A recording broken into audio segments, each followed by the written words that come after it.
El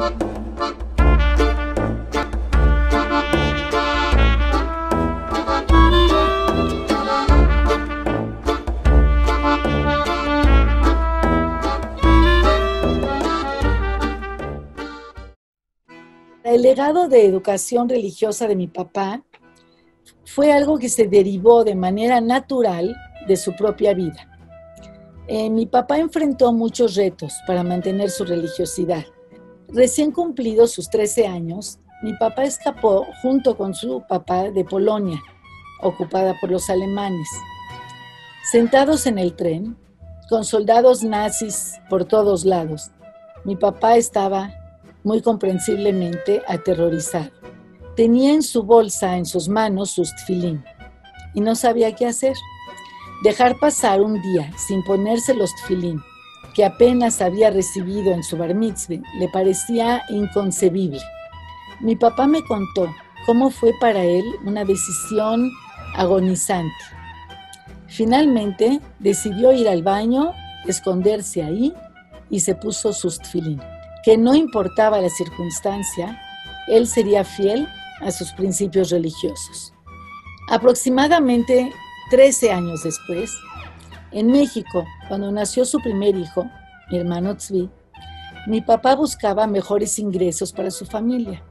Un paisano de la comunidad le ofreció que fuera su hombre de confianza en su tienda del centro, pero al hablar sobre los detalles, resultó que tendría que ir a la tienda todos los sábados también.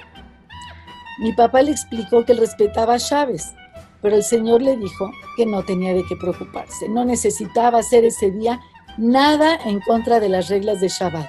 Solo quería que estuviera ahí parado para que sus empleados vieran que había alguien que los vigilaba. Me contó mi papá que fue una decisión muy dolorosa porque necesitaba el trabajo, pero nada difícil. Sabía que haberá goreret haberá, es decir, una transgresión lleva a otra, y no estaba dispuesto a hacerlo, así que no aceptó el trabajo.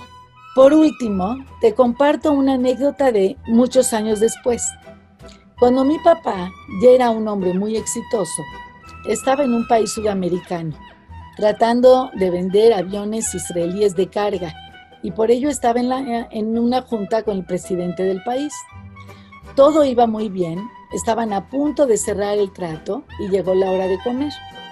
Trajeron carne y mi papá se excusó diciendo que su religión le prohibía comerla. Molesto, el presidente le preguntó qué sí podía comer, a lo que mi papá respondió que una ensalada muy sencilla estaría muy bien. El presidente, que tenía fama de explosivo, gritó enojado: pues que traigan lechuga para que comamos como animales. Mi papá prefirió arriesgar una gran venta que le era muy importante, pero no rompió sus principios.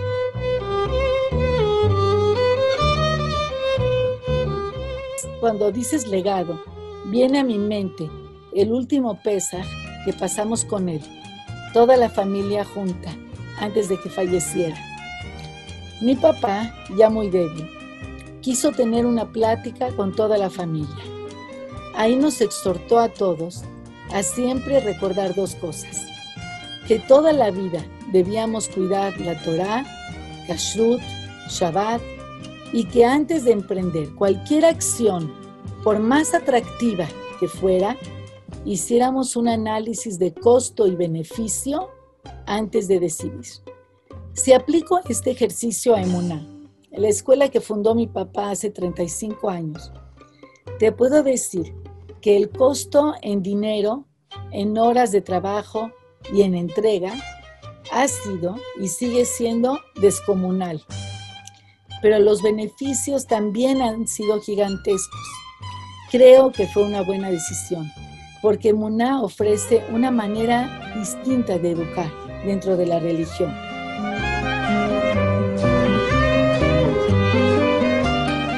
La educación era la mayor pasión de la vida de mi papá. Mi papá educaba e instruía a todos con los que se cruzaba en el camino.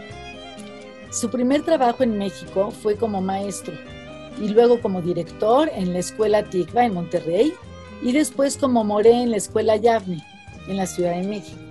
Mi papá veía la educación de una manera integral, desde el punto de vista del alumno y del profesor también. Es decir, pensaba que el maestro no debía nada más transmitir conocimiento, sino educar profundamente a sus alumnos y ser un ejemplo de vida para ellos.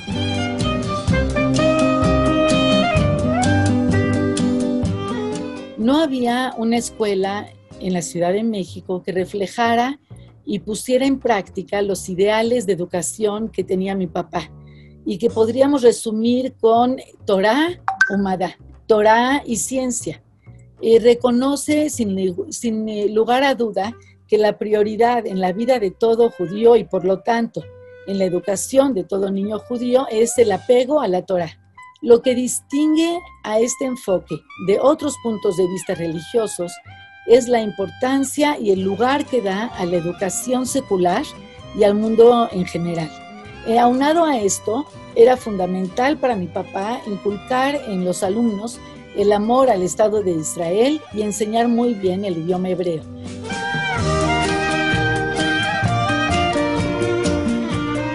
Definitivamente, el éxito de Emuná es uno de sus grandes logros en educación.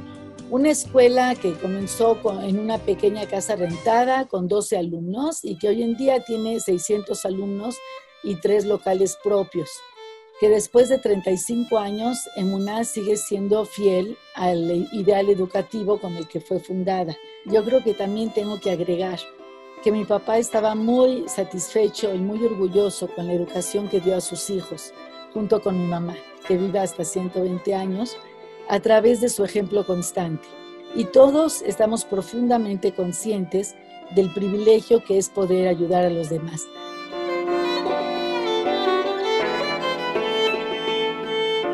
Buena pregunta. La veo un poco más grande, pero no mucho más grande.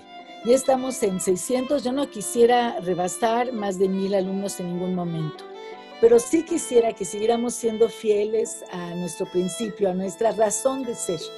Pero entrar al mundo y conservar tus reglas es lo más difícil de todo. Y ese es el reto que tiene Emuná.